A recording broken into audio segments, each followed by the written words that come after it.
In today's video, Diana is sharing the key elements for a successful lesson observation.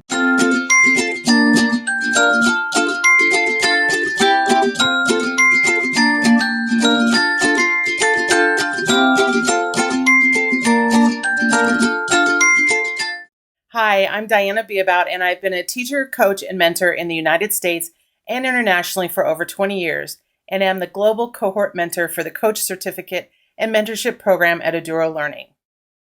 Observations are something both coaches and leaders do.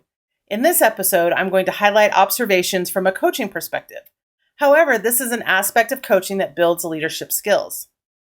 As a coach, lesson observations can be part of an established coaching cycle or can provide an opportunity to gather evidence and data for a colleague that can lead to a more focused coaching partnership. As a leader, you may do observations as part of an evaluation, but approaching them from a coaching stance can help build your work with educators as an instructional leader. In this episode, I'm going to share questions to consider before, during, and after a lesson observation. Before we jump into today's episode, I want to let you know that registration for our global cohort of Women Who Lead is opening soon.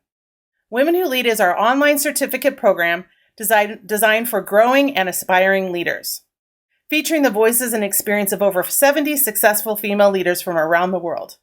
Women Who Lead will connect you with emerging leaders around the world and empower you to take the next step in your leadership journey. Registration for our global cohort opens only once a year, so if you're curious about exploring your leadership potential, learn more at edurolearning.com/women. Now, let's take a look at some key elements of a successful lesson observation. Before the observation, what do you need to clarify before you go into the classroom? Depending on how the role of the coach is communicated or perceived, you may need to clarify that you are observing for the benefit of the teacher, not as part of an evaluation. This is often a concern for coaches. Overcoming the perceptions of being an evaluator, which they should not be, if this perception is not overcome, it can disrupt coaching relationships. The pre-observation conversation is critical to laying the foundation for the observation. What does the teacher want you to focus on? What data or feedback are they looking for? How would they like you to document the evidence? What are they anticipating will happen? Should you just observe and document, or can you also interact with the students? And when will you meet to share and discuss the observation? As a leader, even if you are doing an evaluative observation, communication beforehand can set the tone for this process. A meaningful pre-observation conversation lets the teacher know you're engaged in learning more about teaching and learning in their classroom. Okay, during the observation, what do you need to keep in mind during the observation? Remember that teachers will be vulnerable, whether you're a coach or a leader, so you want them to feel comfortable. This is why building relationships and clarity before is so important. What else can you do or say so the teacher is more comfortable with your role in observing them and their students? This can really depend on your relationship with the teacher, and you'll need to adjust accordingly. Also, make sure to keep focus on what the teacher requested for the observation, even if you see something else that you think might be important. Just as with coaching conversations, try to refrain from adding your own perspectives or suggestions right away. Watch and listen and document. Consider jotting down questions you might ask when you meet the teacher after the observation. After the observation. What needs to happen after the observation? Hopefully you've already set a time and place to share and discuss the observation. Don't wait too long. If possible, craft a list of questions you might like to ask to promote analysis and discussion to have on hand if needed. Starting in a coaching stance, present the data or evidence without judgment or feedback. Revisit the focus of the observation and what you were asked to look for.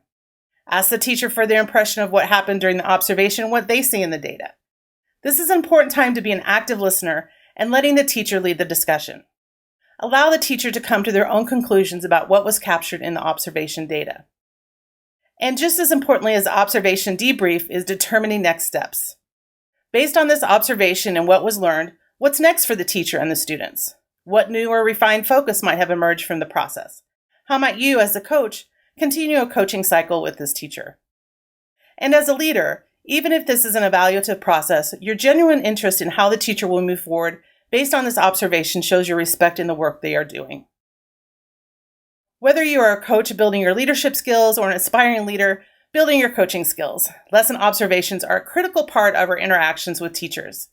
These are opportunities to build and sustain productive relationships with teachers and positively impact the perceptions of our role in our school community.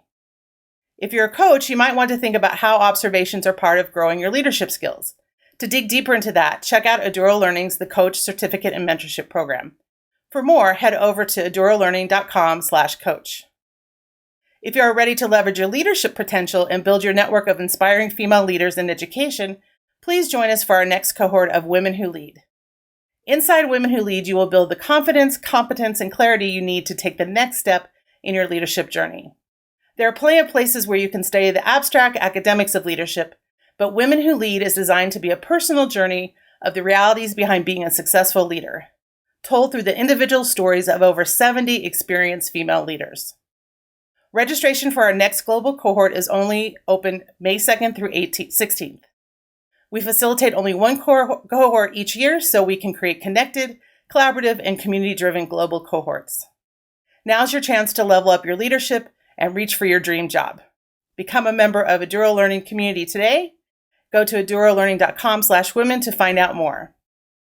Here at Eduro Learning, we provide customized online professional learning for educators at the intersection of technology, coaching, and leadership. Our mission is to empower the relentless learner in you to embrace your inner leader and make a bigger impact in your school community.